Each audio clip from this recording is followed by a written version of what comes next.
Okay, in terms of the stuff, deadlines remain unchangified, so exam 1, covering part 1, quizzes part 2, covering part 2, stuff will be beginning today, deadlines March 1st, exam 2, quizzes part 3, April 5th, exam 3, exam 4, quizzes part 4, April 26th, and these are all end of day, so 11:59 p.m. Exam 5, deadlines at the end of the normal final time, but is on Blackboard.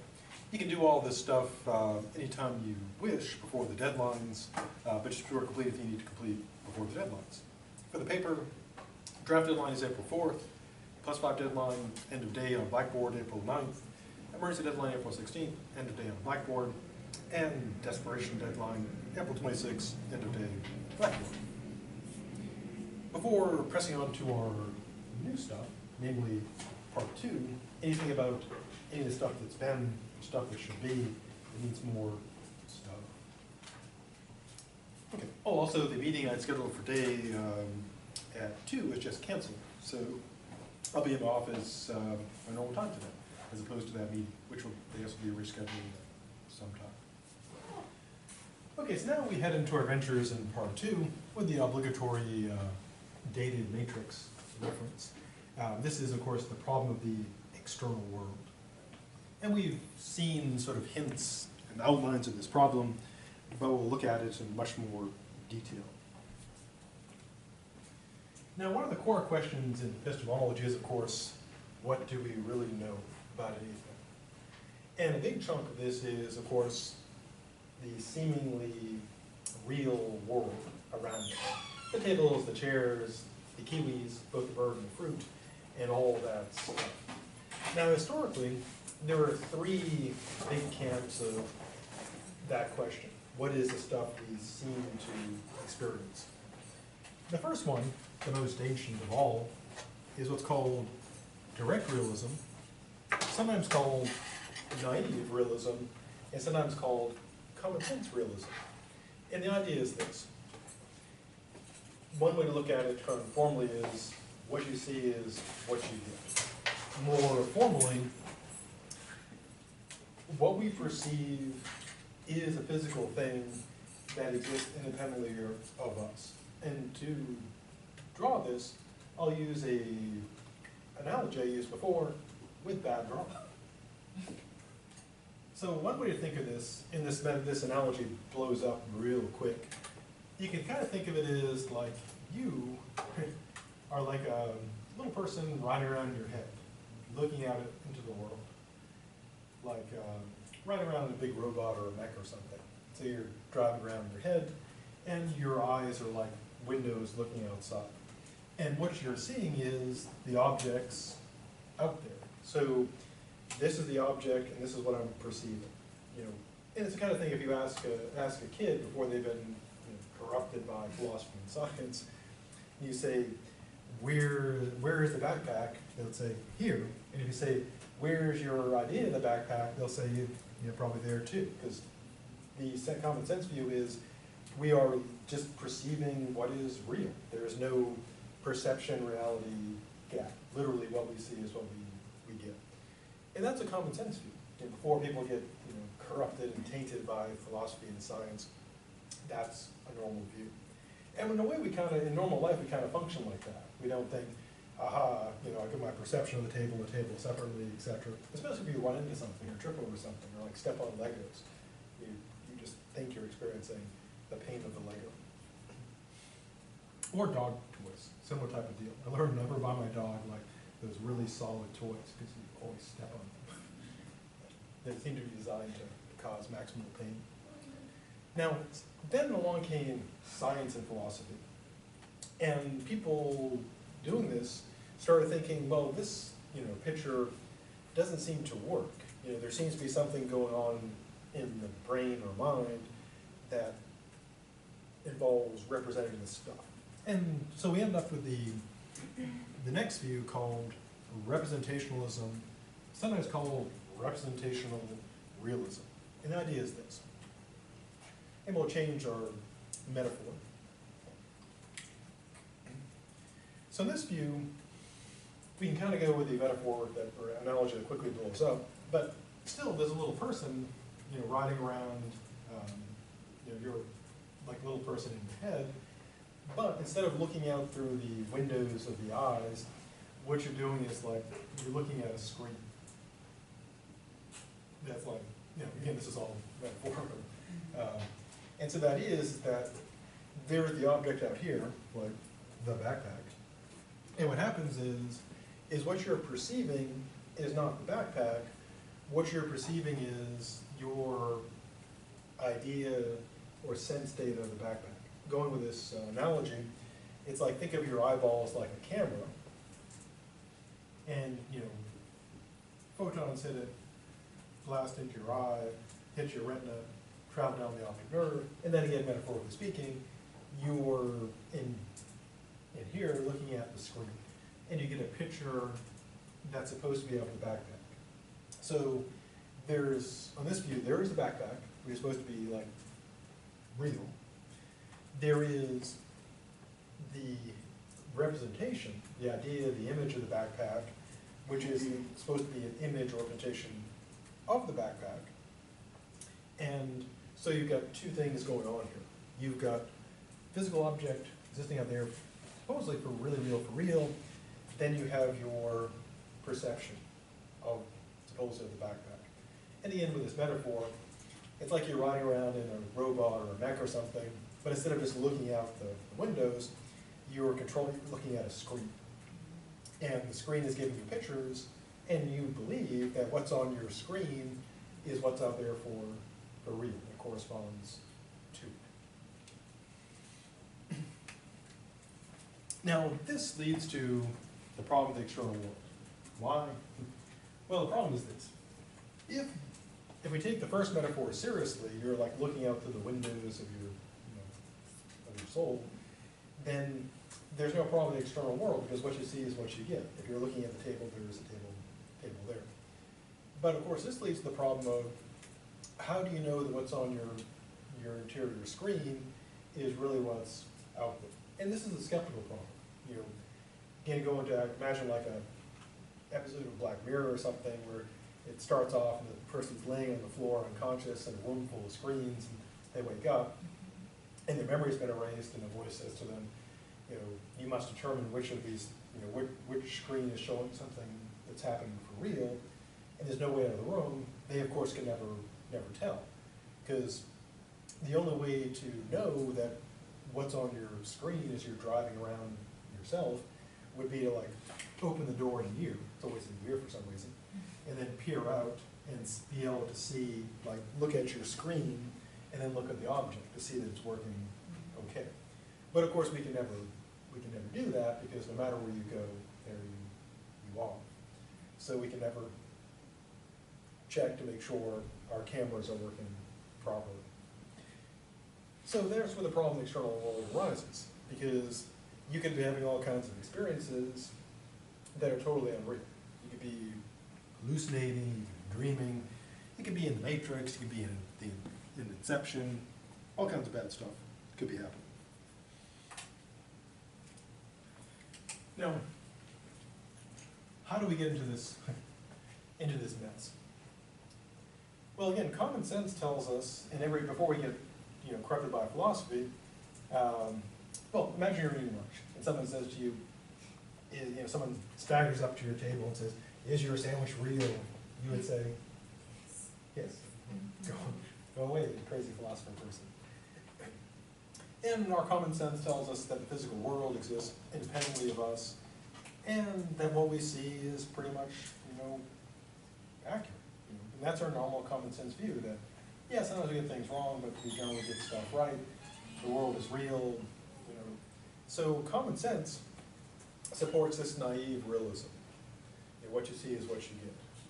But then, as always happens,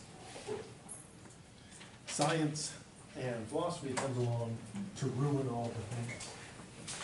Also to give us things like technology and vaccines and stuff, so it ruins everything, then saves everything. So science tells us that what we see is not what we get, not what's really out there. For example, if you talk to scientists or artists about color theory, you don't have to be a scientist in this, you can just You could be like an artist working with, or even a graphic designer working with Photoshop, and you learn in a practical sense that there is no real color, because you have to calibrate your monitor, and that's how things like you're designing a poster, you know that it's going to look differently under different conditions. And so we pretty quickly figure out that once we get physics and color theory and so on, that what we think we're experiencing is not really out there. And then once you get into biology, when we start dissecting other animals, we find out that their eyes and their brains are different. For example, a bee can see in, I believe it's ultraviolet, so they can see things on flowers we can't. Darn those bees. They're dying off, so I guess they get things. It's kind of terrible, like bees, because they make honey and stuff. Plus they're just kind of cool. They just kind of bumble around, fly, and don't sting quite so much as hornets. So science then says, naive realism or direct realism is not true. So you end up in like this paradox. Naive realism gives us science and philosophy. Science and philosophy tell us, naive realism is not true, so if it's true, it's false. And of course, if it's false, it's false. So either way, naive realism is out. Which is sad, because if we just had naive realism, we'd be done. No problem in the external world. So science, ruining all the things, tells us, as I've been noting, that what we perceive is not what's really out there. And interestingly, some pretty good horror writers, like Arthur Machen, who was kind of one of the inspirations for H.P. Lovecraft, who was the inspiration for people like Stephen King and Stranger, pretty much any modern horror that you trace back to Lovecraft and Machen. But he had this pretty terrifying story in which the world is like, there's the world we perceive, then there's the real world behind it. And kind of the thing is, if you could actually see that world, you would go completely insane, because it would just be such, yes. If you've heard of Bird Box, that is taken from Lovecraft and Machen. The idea, if you could somehow see reality, it would just destroy you, just blow your brain out, or make you into a psychotic. When I saw that, I was like, hey, this is just Lovecraft with on Netflix. Now, one example of this, not the scary, terrifying part, is of course we're always looking into the past. Whenever you're looking at someone, you're not seeing them now, you're seeing them then. Fortunately, it's not like a long then, but we know that light takes time to travel. So what you're seeing is their past self. Well, yeah, pretty short time ago. But if you're looking at things like stars, the light could be, thousands, hundreds or thousands or billions of years old. We also know again that colors aren't in the objects; it's the way they reflect light that hits our retina. Many people, myself included, if I close one eye and switch the other one, the colors look different because all our eyes are slightly different. So looking at stuff, there really is no real color. There's just how I see it. So it's kind of weird when I first noticed that. I was like, "Is something wrong with me?" The doctor's like, "There are many things wrong with you, but that's not that's not one of them." I'm like, thanks, doc, coming through for me. Also, sounds, flavors, touch, and smell are not what they seem to be. There is no flavor out in the world. There is no, softness or scratchiness in the world. There is no smell in the world. And we know from sciencey stuff that smell, we're just detecting particles in the air, particles of things. Which in a way is kind of awful, because when you smell something terrible, pieces of it are literally getting in your nose. It's just like, it's in my nose. Oh, it's also a safety tip. You know those hand dryers in bathrooms? Don't use those. You know why? It's blowing particles of feces all over your hands, for real. Your hands are dirtier after you use them. For real, you can check and you can confirm this on the Googles, but it literally is just blowing feces dust onto your hands, so you're just coating your hands. Yeah. So, but I either use paper towels or just kind of like, because the idea is seem good. Okay, it's just drying your hands from waste, but it just sucks in all that dust and just on your hands. Yep, science ruins everything. Right. So we experience the world, but of course we're not experiencing it directly. And again, good examples would be, think of like when you're sick, and you can't taste, food anymore, or taste differently. Because if you were just detecting properties directly, it would always be the same. Like you wouldn't, the flavor would always be the same thing. So this representational view is basically what science tells us. You've got all the sensory equipment, and your brain is like interpreting it, and that explains like what your experience is on. And what's really out there is not what we're experiencing. We're kind of overlaying. I mean, another good illustration, if you've ever seen the Predator movie, the first one really good, the one that's not so great. But you can imagine different species that see the world differently. We imagine the same world, but their experiences are different. So if we saw in the infrared, or could hear in the ultrasonic, then we would perceive the world quite differently.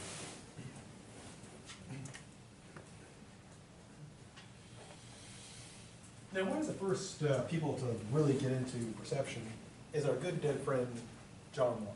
He's also the guy who gave the United States the notion, and other countries the notion of the rights to life, liberty, and property. So he's that guy. Born in 1632, died in 1704, and is of course still dead today. Now, as we'll see in the future, and as I've noted in the past, he's an empiricist. One of the big British empiricists. For some reason, the British tend to be like empiricists, and the French and Germans tend to be rationalists. Maybe it's like the weather, or the beer, or the sausages, or something. Maybe if you like better food, you're a rationalist. If you have worse food, you're an empiricist. Although chips are pretty good, basically French fries. So he went after innate ideas, as we saw, and again, he's the empiricist. So whatever you know what's out there comes from out there through the senses. And he holds to kind of the view most, philosophers and scientists still generally accept today. You got the sensory equipment, data comes in, gets processed, you build up ideas. And the idea is that we're sensing real stuff. And we'll see his reply to the skeptic, which is basically a practical one. Namely, whether fire is real or not, don't stick your head in it because it would really hurt. So, with no expense spared on the graphic design, actually the newer PowerPoint, you just kind of click on the design options. It does all this. Oh yeah, makes it for you. It makes it work great. It's like, thank you. Thank you, PowerPoint, for making up my lack of skill. Although sometimes it does weird stuff. It's like, what is that? So here's kind of the flow chart. You have stuff going on according to Locke, stuff in the real world. Energy comes into our, eyes, ears, touch, etc. So our sense organs get it. We transform it, through the wiring into a mental event, a brain event, and then we get that perceptual experience, and then we get what could be called a percept, which is just a term for, short for perception, or sometimes referred to as sense datum or sense impression. So that's kind of the flow chart of Locke's view of how it works. Again, this is kind of the view you get in, like, if you're taking a class in biology where they say, hey, here's how the eye perception works. This is kind of the standard story today. And it goes back to our good dead friend, John Locke. Now, at this point, you might say, hey, hasn't science solved this problem? We got this, problem solved. And the answer is, of course, no. Now, another thing that Locke developed, he didn't create this, it traces back to our good dead friend, Galileo, who of course was the guy who invented the telescope guy. And he came up with this idea of what are called primary and secondary qualities. I mentioned these before, but they kind of infest philosophy since that time. And here's the idea. If you've got like direct or unedited realism, there's no primary or secondary qualities, there's just things that got properties. So the backpack and your idea of the backpack, it's just the backpack. So there's just the qualities. Now once you accept this, you know, representational realism, you've got two types of stuff. You get stuff like out there in the world, and then you get stuff in your mind. And there's got to be a difference in them for one, well, there's many reasons, but one very obvious one is this. Could you have an idea that was, say, 6 feet wide in your head? Yeah, because that would kill you. I mean, it's kind of like in weird cartoons where they can picture someone thinking of something like expands, their, you know, their head takes on that shape. Yeah, because that would totally kill you. You can't have, and you couldn't have like, if you thought of it, you know, like fire, like burn up your head. So your ideas have to have properties that aren't like the real properties. You can't have like burning ideas or, you know, poisonous ideas or big, you know, literally big ideas. So what they hit on was this distinction between the primary and secondary qualities. So primary qualities are out there for real in the world. They're real qualities outside of us. Common examples include solidity, extension, figure, movement, number, and these would be like, you know, literally the qualities of physics. And according to Locke and others, that's the stuff you know, because that's the stuff that is real. So what about the stuff that goes on in our head? Well, Locke calls these, and Galileo calls them before him, the secondary qualities. They're not in the objects. They're not out there in the world. They're in our mind. You can also look at them, well, kind of a couple ways to look at them. One is they're in our head, but in terms of how they're caused, you can also look at them as they're features of objects, they're primary qualities that affect our senses, so we get a secondary quality in our mind. These would include color, sound, smell, taste, touch, etc. I'll give a big example. Weirdly, years ago when I was in grad school, there was a cereal called Kix, K-I-X, which I think is still being sold today. And they had a commercial in which they said the taste is in the shape. And I remember I was watching it with my roommate who was also in grad school, and another roommate who was also in grad school, and we were like, wow, that's primary secondary qualities right there, because it is. Because if you believe in primary secondary qualities, the taste is in the shape. How so? Well, here's like the tongue doing badly drawn, terrifyingly drawn, doing the tasting. And what happens is, of course, you get the cereal, and what happens is you have all these, you know, molecules in the cereal, and they interact with the molecules on your, you know, your taste buds. And so when you have that chemical interaction, it's the molecular shape of the chemical, you know, that makes up, or things make up the cereal that give you the taste. And any taste is like that. The taste literally is in the shape. So you can change the flavor of things by changing the shape of the configuration of the molecules. Literally, that commercial was completely scientifically accurate. The taste really is in the shape. I mean, it's not just true of that cereal, it's true of everything. So when you get the, you know, cereal on your tongue, your taste buds get the data, and then they send it into the brain, and you experience the flavor. So the primary quality of the cereal is its, you know, the molecular structure of it. Then it interacts with our tongue, and then we get a flavor response. And of course, it's different from different people, because we all know from interacting with other people is that different things taste differently to different people.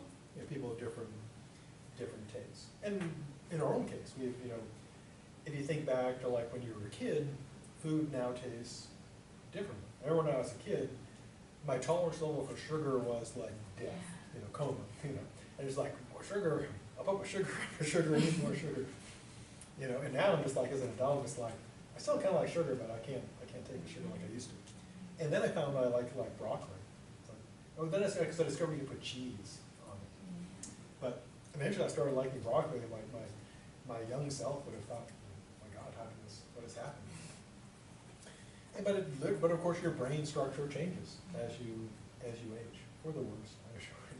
You get some better stuff, you get a lot better impulse control and so on, then all the rest is terrible.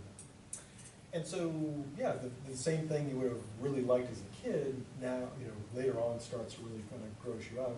And things you might have really disliked as a kid, you might like now. Which is why it's always good to kind of go back and revisit foods, because things you honestly didn't like as a kid. I mean, that's one thing that looking back I realized is, yeah, as a kid, that did taste terrible.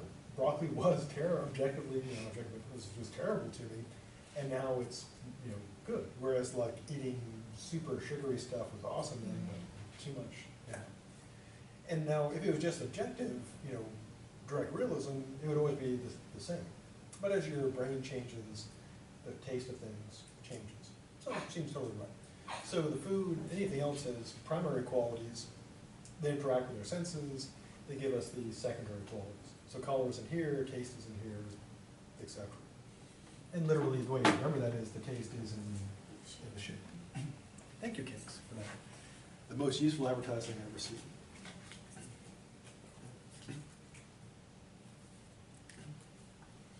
So, together, these qualities, give us our experiences.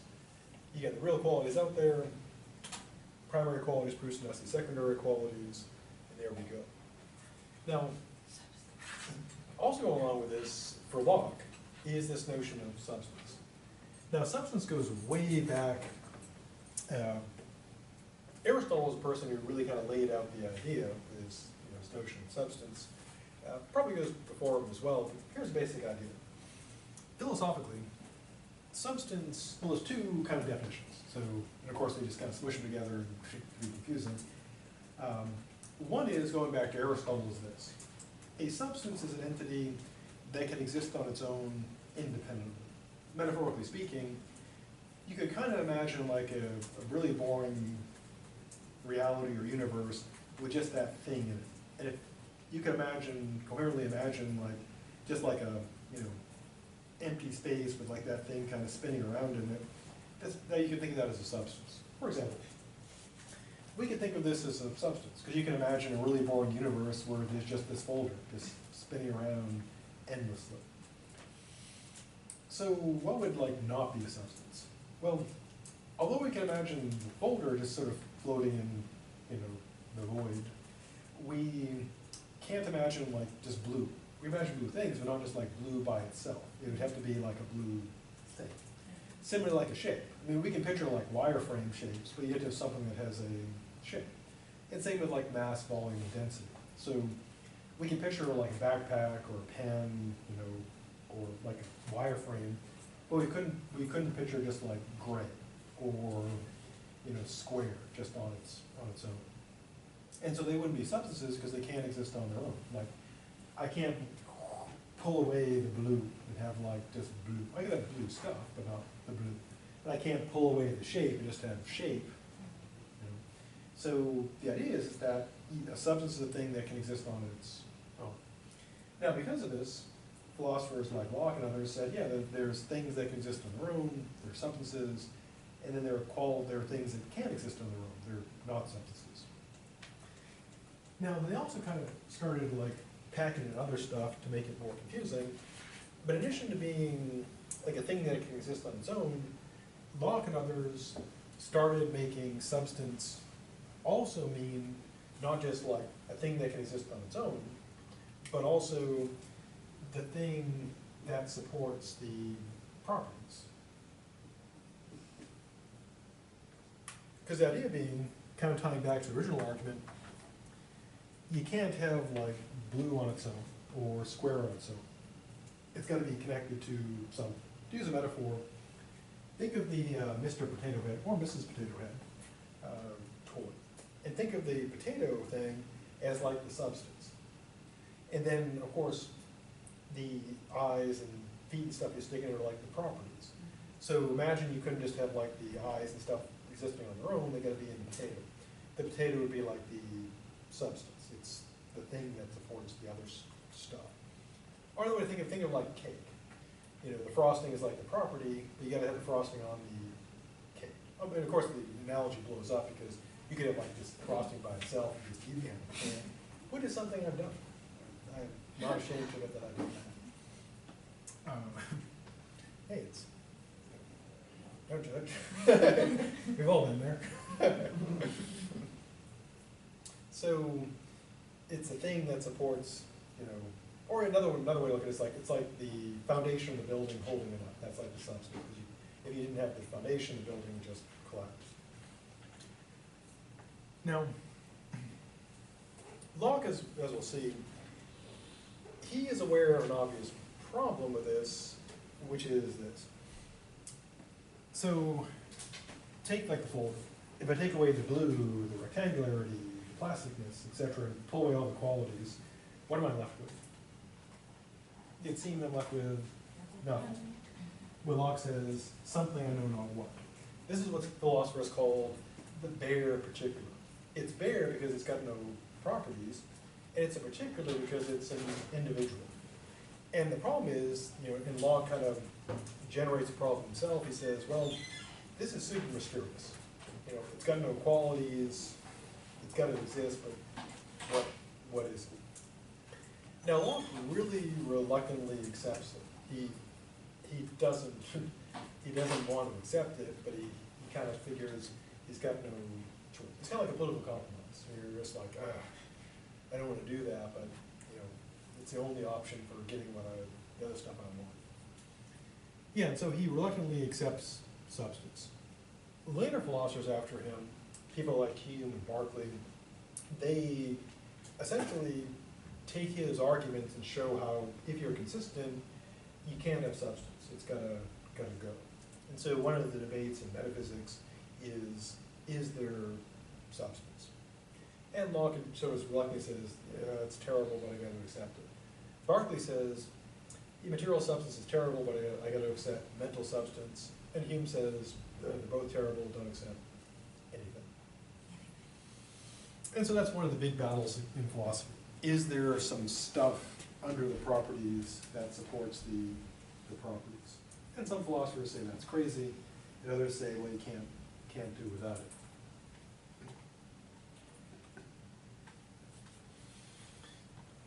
Now, I mentioned that there were 3 views. I've only given 2. So the question is, what is the third one? Well, going back to my terrible drawing.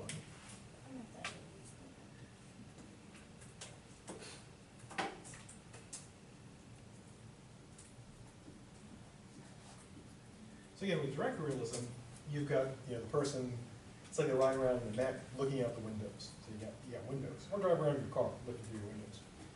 Then the representational realism, it's like you're driving around, but you're looking at a screen. So you got the images on your screen, and you think they correspond to reality. Now the third option is this. Because of all the problems with representationalism, here's what happens. So it's kind of like a descent into madness. Oh, exactly that. So as we saw, direct realism ends up giving us physics. We develop like the science of stuff. And that tells us direct realism is not true. But if we really think about representational realism, that we're looking at, again, to use the metaphor, we're looking at screens inside our head, and we think there's like stuff out there. Well, then the obvious question is, why do we need this stuff out there? Because if all we're doing is looking at the screen, why not just have the screen? And George Berkeley, 1685 to 1753, he comes along and says, yeah, let's just get rid of that external world stuff in a way. And he accepts what he called immaterialism, sometimes called phenomenology. Now Berkeley is the philosopher everyone has heard of without maybe knowing they've heard of him, because he's the tree falling in the forest guy. The tree falls in the forest, there's no one there to hear it, doesn't make a sound. And Berkeley gives 2 answers. One is that if no one's there to hear it, there could be no sound, because sound would be secondary quality that, like if music is playing, there's no one there here it is music playing, the answer is, well, no, it's just, there's no sound. Because sound is what you hear. And like saying if there's a pizza sitting on the table, is there any flavor? The answer is, well, no, you gotta eat it for it to have flavor. So Berkeley said, well, his main answer though is this. Yes, the tree makes a sound because God is watching it. He's watching everything. So, problem solved. Berkeley, interesting fellow, interesting backstory. He, like many philosophers and many scientists, he ends up going like really crazy. And his crazy thing was this. He had heard of tar water from some of the Native Americans, and maybe they were like messing with him, because it sounds like something Sounds like it. And the belief was that you put tar, literally tar, in water and drank it, it would have like all these benefits. But of course, if you ever looked at like, the warning labels on roofing tar, you don't want to be, he wasn't drinking tar, it was like tar and water, which is still pretty bad. And that was his thing, he thought it was really great. Other scientists and philosophers have gone crazy in similar ways. For example, Jeremy Bentham believed that people should preserve themselves after death in a thing called autoicones. Is that like when you freeze yourself? Is that what, or like? Well, he was doing it in the 1800s, so they didn't have cryogenics. So like wrap yourself? Basically, you'd be like, taxidermy, like that. Oh. He had no belief that he'd come back, though. His idea was, why waste your body? Why not have it like made into a statue so people could use it to decorate their houses? Okay. Yeah, super crazy. And he called it autoicons. He had like come up with the idea, and he had it done to himself. And then later, someone stole his head, but eventually they brought it back. There's also famous scientist, the guy who came up with the idea that vitamins are super good for you, mega doses of vitamins. But that's totally not true. But in a way, it had a huge lasting impact, because even today, people think if you take like a whole bunch of vitamin C, you won't get a cold, or if you mega dose on vitamins, you'll be okay. At best, you'll just pass them, pee them out, and worse, they will cause you health problems. So, yeah, so kind of the thing is, smart people often go crazy near the end, so watch for that. I get mine, for real, they do. Past, confidence is not until future confidence. So before Berkeley went crazy, or maybe he was crazy all along, what did he do? Well, Berkeley came after Locke, and he was in the same tradition, British empiricism, but he was very critical of Locke. His view was essentially that he agreed with Locke, with his arguments, but believed Locke didn't take them far enough to their logical conclusion. It'd be kind of like, like in politics. If you have someone who follows someone in politics and they believe they didn't take their politics far enough to the logical conclusion. To use an example of the Democrats. We had Obamacare, and now we have Democrats running for president who think we should have Medicare for all. So they'd agree, yes, we should have had Obamacare, but he didn't go far enough. He had insurance for everyone paid for by the government. So Berkeley's kind of doing the same. He's not advocating Medicare for all, but he's saying, if we accept that everyone should, metaphorically speaking, if we accept everyone should have insurance, then the logical conclusion is this. And Berkeley's saying, if we accept empiricism, here's where it should go. His predecessors aren't going far enough. So what are his arguments? Well, his big deal was that primary-secondary distinction doesn't work. It blows up. Why? Well, he claims that primary qualities are no more out there in the world than the secondary qualities. So essentially what he's arguing is all the qualities are secondary, or primary, but depending how you look at it. But there are, in a way, probably more accurately, there are no primary qualities. All qualities are secondary. They're all in your mind. Secondly, he believed, in one of his quotable quotes, ideas can't be like objects out there, they can only be like each other. So there's basically an impossibility. Your idea can't be like something out there, they can all be like other ideas. Or so we thought. Just because he was Berkeley and crazy doesn't mean he's right, of course. Now, his big enemy was substance, specifically material substance. Why so mad? Well, his reason is this.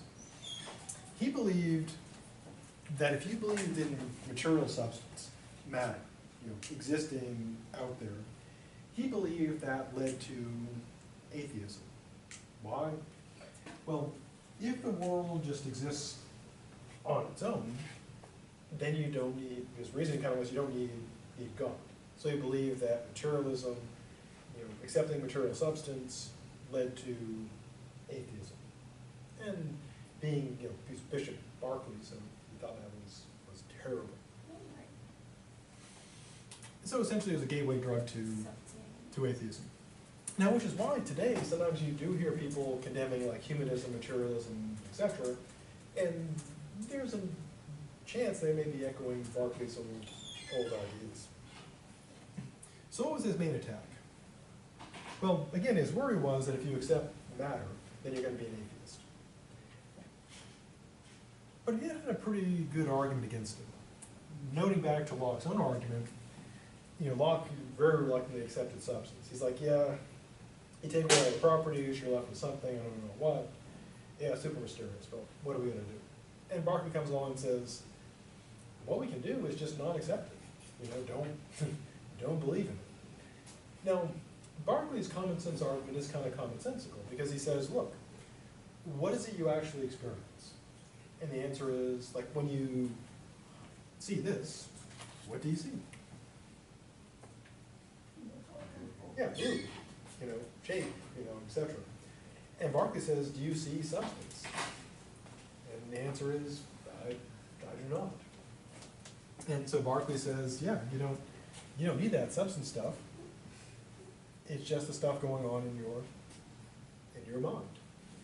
So he believed, kind of weirdly, that if you, well, actually not kind of weirdly, if you accept Locke's view, you end up in that probably external world. How do you know that what's on your screen is really out there? Or, how do you know that this is all not just a dream, hallucination, or whatever? So Berkeley ends up saying, what you should accept is this. All that there is mind. So take away that body.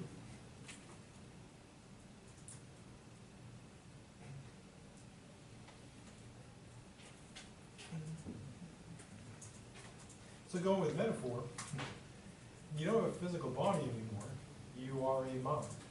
And again, going with my terrible metaphor, it's like you're riding around in, I guess, a ghost ball, and you have your screen, and your headset on, and you're getting all these, visual images, audio images, and other stuff. So everything you perceived, it's all in your mind.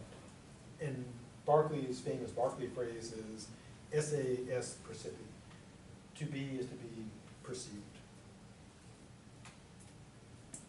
Now, this will seem maybe kind of crazy. First off, there is no material world. So what does it mean about the backpack? Well, the backpack isn't out there because there is no out there. There is no matter. There is no material substance. The backpack is a mental event. Yeah, it's in your mind.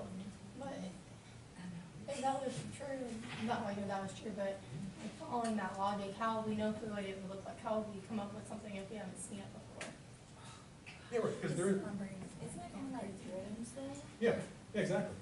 As Berkeley points out, That's the thing though, but you dream of stuff you've already seen or that you can picture saying because of something you've already seen in the first place. Yeah, there is. So how can you picture up something if you haven't seen it before? That's a good point.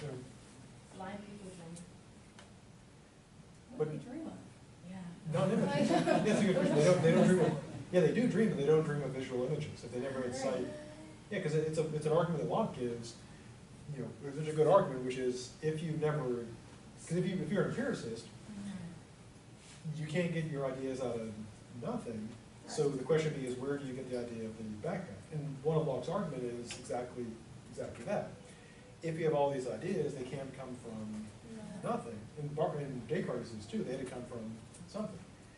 Now Descartes says, you could, using like the green example, they could be coming out of your mind, you could just be making them up, but just not aware that you're doing so. So one possibility, which is a good argument, is, yeah, where does this all come from? Where do you get it from? And Descartes' argument is, well, you could just could have a really good imagination. You're just making up stuff. Which goes to the question, could you make stuff up out of nothing? Descartes would say, ultimately some things you can't. So we'll see when we get to Descartes, God. He claims you can't make up the idea of God. So his claim is the backpack mental event. And since to be is to be perceived, if you, again, going back to the tree and the forest thing, if no one's looking in the backpack, it's not there. Now that seems crazy, but here's how he fixes it. Because common sense tells us, like, if we all look away from the backpack, and the backpack is still there. And you think that, you know, your dorm room, apartment, or house, or whatever, you think even though there's no one there, that it's still there. That, like, when you open, you don't think that there's just like a void, you know, and then when you open the door, suddenly the rooms just appear, and then when you leave, they vanish, like in some sort of sci-fi holodeck thing. Now, to avoid like that seemingly crazy thing of the world vanishing and reappearing, because the question is like, where is it when you're not thinking about it? Berkeley says this: God, again, as I mentioned before, God is always watching it. So the backpack is entirely mental, but God is always perceiving it. So the world is always in God's mind. So he keeps everything going. So is your apartment still there where you're not perceiving it? Yeah, because he's watching, he's thinking of your apartment. So he's perceiving like the inside of the backpack, etc. So on one hand, it seems kind of shocking, everything is ideas, but then the practical effect is no difference, because God is watching everything. So yeah, is there something inside the backpack? Yeah, God's looking at it, he's got that. Is the inside of your computer like just nothing unless you open it? Well, no, but God's looking at all this stuff in there. Same with like the inside of your own apparent body, God's looking at that. He's watching your pancreas, for example. Now, one thing that critics have said against Berkeley, several things. One is that this might seem to lead to a view called solipsism. Solipsism is the view that, well, in my case, only I exist. Or in your case, only you exist. Because everything is in just my mind, that means everything I experience is just in my head. I could be the only thing existing. Now, solipsism is generally considered crazy. The problem is, of course, that you can never disprove it. Because unlike Bill Clinton, who apparently someone can disprove it, you can never feel someone else's pain. Everything you experience is just your own experience. Yeah, so all the people you think you're seeing could just be all in your, just like a dream. You know, this could just be like a dream. There are no other people. It's just you. And your mind is dreaming up things to keep you going even more crazy. So it's like when you told your mom you're feeling sick, but you really weren't, and you just didn't want to go to school, and she can't tell it you're not feeling well. Yeah, except in this case, you can't tell if anybody, if you even have a mom. Oh, okay. Yeah, because you'd be the only thing in existence. Your mom would just be in your imagination. Yeah, it's kind of like like in maybe real life, but also in fiction, where they have a person who's crazy, and they have an invisible friend that they talk to. You know, and they think is real. But in the case of solipsism, everybody else is your invisible friend because you're the only one that exists. Oh, right. Yeah, it's all in and everything is in your mind. So someone who lives in that, like, Because I know people who are like paranoid, schizophrenic and stuff like that, they see people talking to them and stuff like that, and that's why they do certain things that they do, because the people tell them to do that. So how would they believe in that? Because they already think that everybody else is not really there, so how would they explain that like condition? Oh, if someone is paranoid, they would, if someone truly accepted solipsism, they would, if they really thought about it, they would say there can be no one out to get me because there is no one else. So, yeah, if you're a solipsist, you couldn't consistently be paranoid because there is no one else to get you. You're all alone. Now, of course, if you're insane, consistency is not a thing you do. So someone could be paranoid that people who don't exist are out to get them. So one moment they could be, they're out to get me, but they could still believe they're the only real person. Because again, insanity doesn't require logical consistency. It doesn't require that the person wouldn't say, aha, they're not out to get me because there's no one out to get me because I'm the only thing that exists. And they can quickly switch to they're out to get me and then switch back. Because if you're crazy, you can do like all kinds of stuff. And even if you're not crazy, you can hold all kinds of inconsistent beliefs. Yeah, so the solipsist says, I'm the only thing that exists. Now again, this is considered to be like, if you end up in solipsism, that's considered like a fatal error. But again, the problem is you can never disprove it, because you can never prove that anybody else is. Because any experience you have, like if you touch somebody, that could just be, think like dreams. You interact with seemingly people, you talk to people in your dreams, you touch them, interact with them, but when you wake up, you're like, that wasn't, like if you, in your dream, if you met like Gwyneth Paltrow or somebody, you don't call her up and say, hey, nice hanging out with you last night, or maybe it was, I don't know. Yeah, so we don't think dream people are typically real. Now, the other thing it can lead to is, sort of ironically, back to representational realism. Because the idea would be is, yeah, you're in everything is ideas, your body is an idea, but the objects are ideas, and they're all in God's mind. But if what's the difference between the idea of the backpack and a physical backpack? Well, none, because everything that a physical backpack we think would do, like be here or not looking at it, have all these qualities. If God's always watching stuff, then the backpack is real. The only difference would be is that Berkeley would say, well, there's no matter behind it, but functionally you're looking at, in a way, you're looking at God's ideas and seeing them. So it's like being in a virtual reality where that's all there is. But if all there is virtual reality is real. It's reality, because there's nothing that's more real. It is as real as it gets.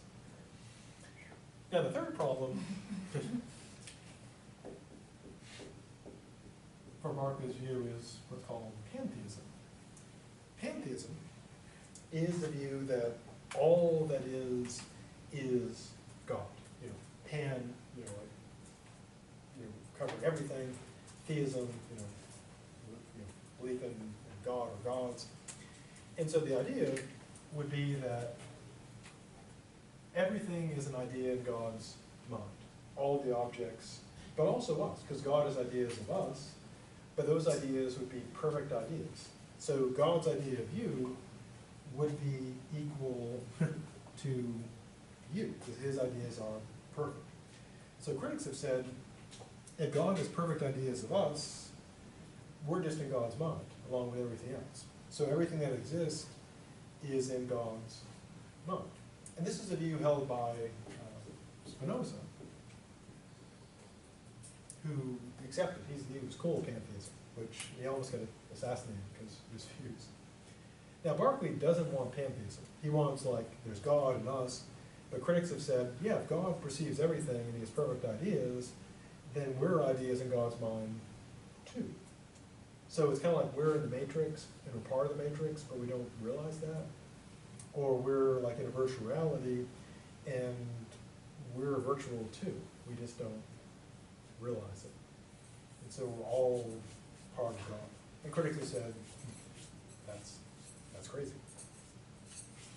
So Berkeley's view, even though he became super famous and stuff and died, his view kind of didn't get super embraced.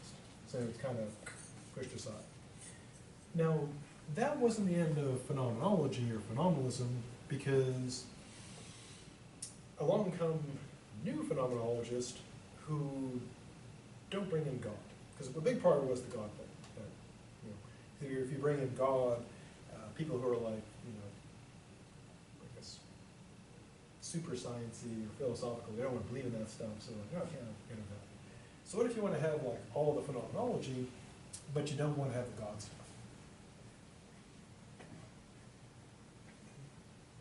Well, in that case, you can be a phenomenologist and just not have God. For example, John Stuart Mill takes the idea that the world is all mental, but there's no God. So basically you have Berkeley's theory minus God. For example, John Stuart Mill took this view. Now, if you take God out of the picture, because God is, in a way, Berkeley is right. If you're going to do like phenomenology, God seems pretty important to make it all work, to keep like things going where we're not looking.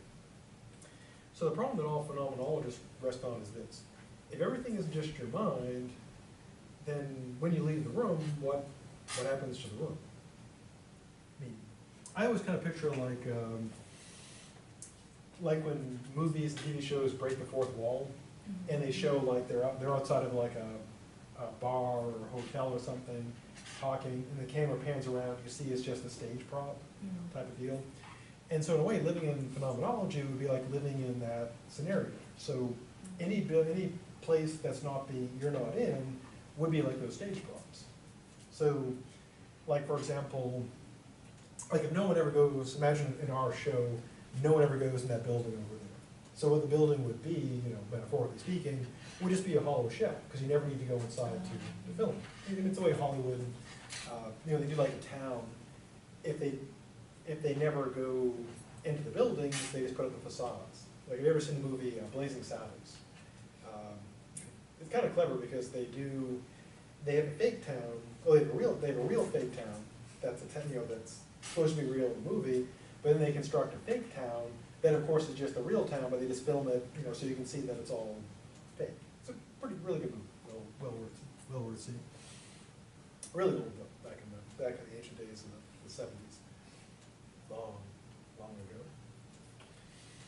I remember seeing the drive-through as a kid. It made no sense to me then. Then I see it years later, I'm like, oh, okay, now that makes sense. But the popcorn was good. Summer with the popcorn. So the question then is, like, what keeps the stuff going when we're not looking? So if we all close our eyes, where does the room go? Now, usually the phenomenologists kind of have to, well, to be honest, kind of BS it. For example, Mill said, objects are permanent possibilities of sensation, meaning if you were to get in the appropriate condition, you would experience that. So if you were in the appropriate condition for backpacking, experiencing the backpack, that would occur. Now, critics, of course, say that's, what? Because if you're going to say stuff like this, permanent possibility of sensation, why not just say there's always a backpack? So, but kind of the push is the skepticism kind of pushes you to say, well, there's no external world. So one way to get around that is say, well, it's all in your head anyways, no problem. Then you're kind of like, well, when we're not thinking of stuff, where does it go? Now, one way to beat this, going back to the question that was raised, where did the ideas from? Maybe it's all just, to use a computer game metaphor, if you ever played like games on Xbox or computers, when you go to area, it doesn't have like the whole world running at once because it would crash your Xbox computer. What you have to do is you need a loading screen. Like if you're playing World of Warcraft or Destiny or something, and you go to a different area, you'll get that loaded. And so I guess I'm kind of a contemporary, computer gaming response would be, well, yeah, all that stuff is stored in your memory, and then you load it. But you get really good load times, so you never pause at a door like, and see the little wheel spinning, like loading Starbucks, okay, good. So we never experienced that, but you could use that metaphor. But again, then critics kind of come back and say that seems crazy, so let's go back to having a real world. And then people say, well, then how do you know it's real? Just go, Right. Philosophers ruining all this stuff.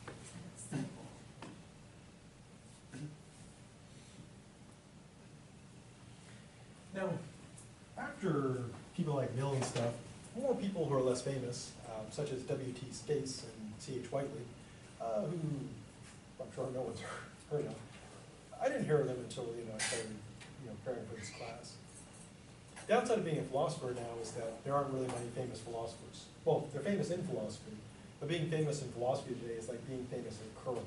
The Olympic sport. Oh. Yeah, they sweep the ice. Yeah. There's somebody who has a gold medal in curling. Right. Who is that? I don't know. I don't know either. Google knows, but I don't know. Philosophy the same way. There are famous philosophers that philosophers know about, but everyone else is like, ooh. Now, Stace argued that the realist view is there's really stuff out there, is unjustified faith, that we just, we believe in no justification. And he brings up this notion of instrumentality, the idea being that when we talk about, do the science talk about the world, we should take it as presenting us useful fictions that enables us to predict. Now here he kind of builds on Berkeley, because Berkeley was Berkeleying during kind of the rise of, Newton and so on, the rise of science. So science was doing like lots of scientific stuff. So the question would be is, well, how do we do science and engineering if everything is just in our mind? And Berkeley said, well, he kind of BS'd it. He said, well, yeah, there's no physical objects, there's really no physical laws, but God kind of does things in an orderly way. So we can kind of make up laws as if they were real. So God is not bound to them because he's God, but we sort of say, okay, God typically acts this way. Or to use a video game analogy, it's kind of like if you're playing a video game and you don't have access to the code, what people typically do on like the wikis is they will go and kind of guesstimate like the numbers for things, like how do things work. And they'll guesstimate and make up kind of these formulas, and they'll say like, we don't have access to the code, but this is what we found by observation. And so in Berkeley's view, that's kind of what we'd be doing. We would look at how things occur, and we start doing like, physics. But if you believe in phenomenology, there's really no physics because there's no physical stuff. But Stace takes the view, well, it's useful so we can predict experiences. Obvious example would be, we don't jump off buildings because it hurts. Then along came C.H. Whiteley. I guess I'll update him. He's probably dead now, because 1911, probably dead. But maybe not. It could be 108. Not impossible. Now, he goes through and does an analysis of this position, looking at its good points and bad points. And he probably is dead today. I'll check him out. I usually don't say he was alive, but probably dead. Stace died in 67, so long life. He got to see the rise of airplanes and radio and television. And the world was totally different.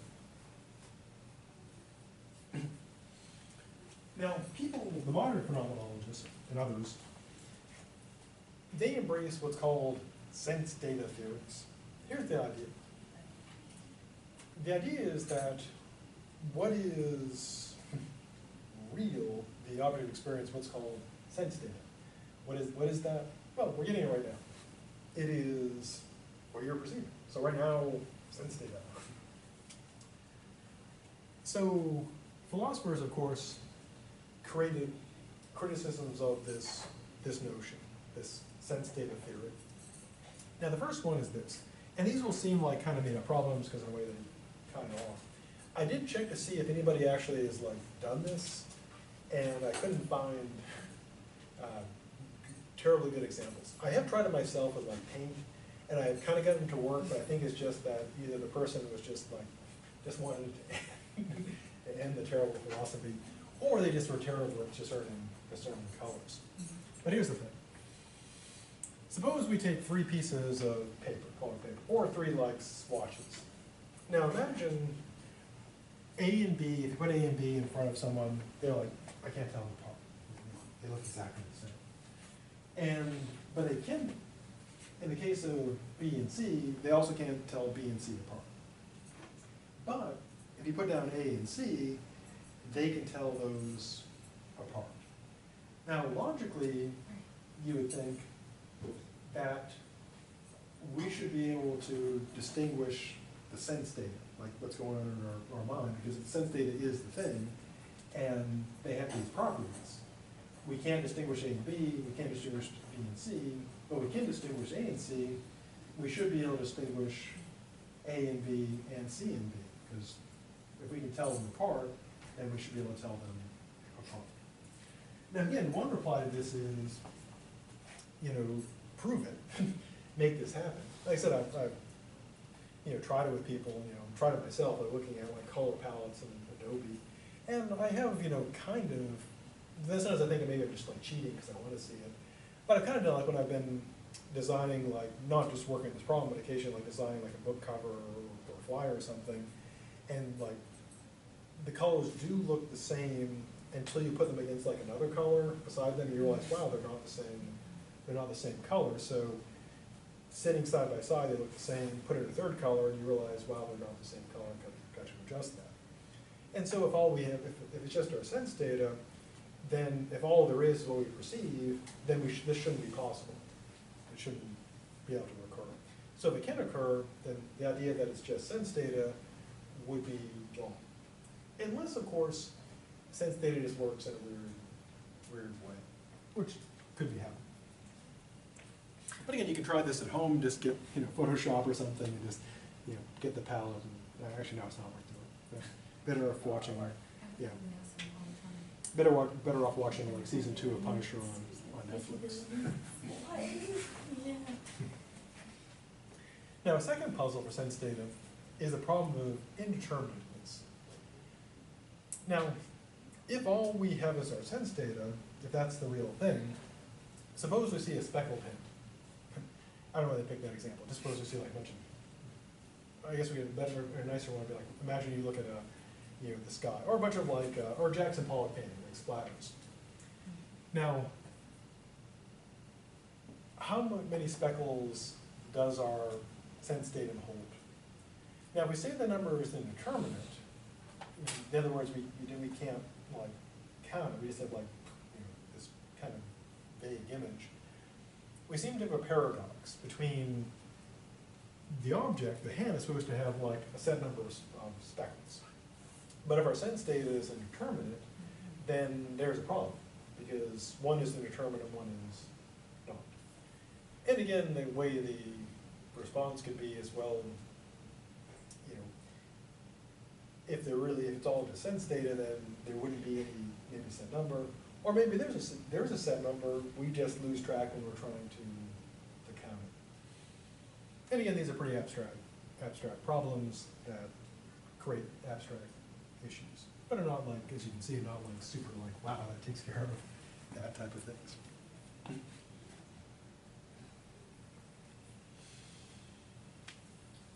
Now our next dead guy is actually kind of famous. You might have actually heard of him. Bertrand Russell, born 1872, died in 1970, still dead today. Now, he did a lot of stuff and got really famous. He did a lot of work in logic. He was also actively involved in politics and the anti-nuclear movement. He was a devoted atheist, but his daughter was a devoted theist, and he was using to help fund her church. Because, didn't believe in God, but believed in his daughter. So, good father. Now, he defended classical representational realism. And being British, I suppose, he takes Locke's theory and then develops it more using the cutting-edge science of the late 1900s. Now, what he claims is this.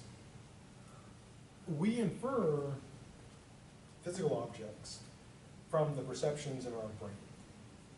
Now, he thinks that phenomenology, the idea that it's just, it's all in our head, he doesn't say it's impossible, which seems reasonable, because depending on what you mean by possibility, it's not like logically impossible, it's not like a contradiction.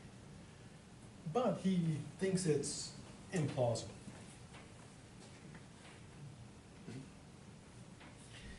Now, moving beyond Berkeley, so we're getting closer to like how it is today.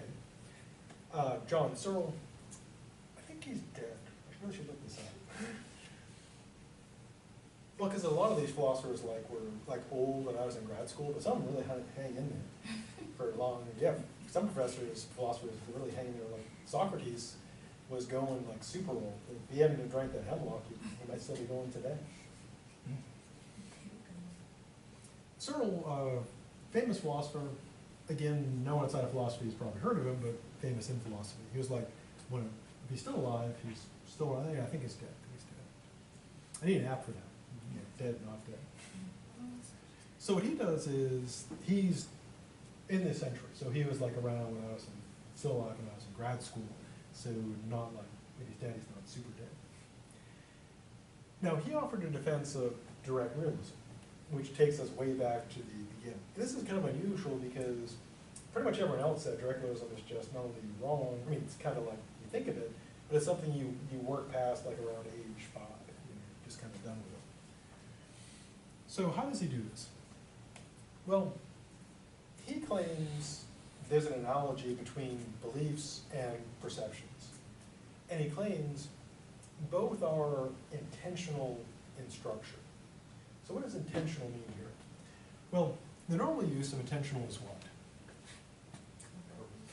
Yeah, on purpose. You meant to do that. Like if someone says, if someone knocks over your laptop, you might say, that was intentional. Saw you, bad person. Now in this case, it's an unfortunate choice of terms. The first time I heard it, I thought, intentional means intent. What it means is this. In philosophy, intentional is aboutness. What does that mean? Well, the idea is this. Your beliefs are about stuff. So if you believe that penguins live in cold climates, you have a belief about penguins. So the intentionality is the content of your belief. Your beliefs have content, which in a way is, kind of obvious, but, a philosophical notion. So to say beliefs are intentional doesn't, in this context, doesn't mean you I'm believing this and I meant to believe it, it's no accident. It's that my beliefs have aboutness, they're about something. And this has, interesting, implications for logic and other stuff. So for example, if I say I believe in unicorns, that can be true even though there are no unicorns. And if you know anything about truth functional logic, intentionality is not true functional. Because true functional means the truth of the whole depends on the truth of the parts. So if I say there are unicorns and cats, that statement is false, because it's true there are cats, but they're false there are unicorns. But if I say I believe in unicorns and cats, that's true if I believe in both of them, even though what I believe is not true. So it's a weird feature of intentionality. Not weird. So he claims that perception is also intentional. It's about stuff. So he claims perception gives us direct access to physical objects. And in his essay on this, basically his contribution was to take perception and say, hey, why not treat perception like belief, desire, and memory? And he says it seems more plausible if you look at it that way. And he also tries to fix the problem with the problem of illusion, because if what you see is what you get, then illusions are completely real. And he thinks that he solved that. So he thinks. So next time, on to more people you've never heard of, and have a good rest of the day, and I'll see you on the Thursday. Thank you.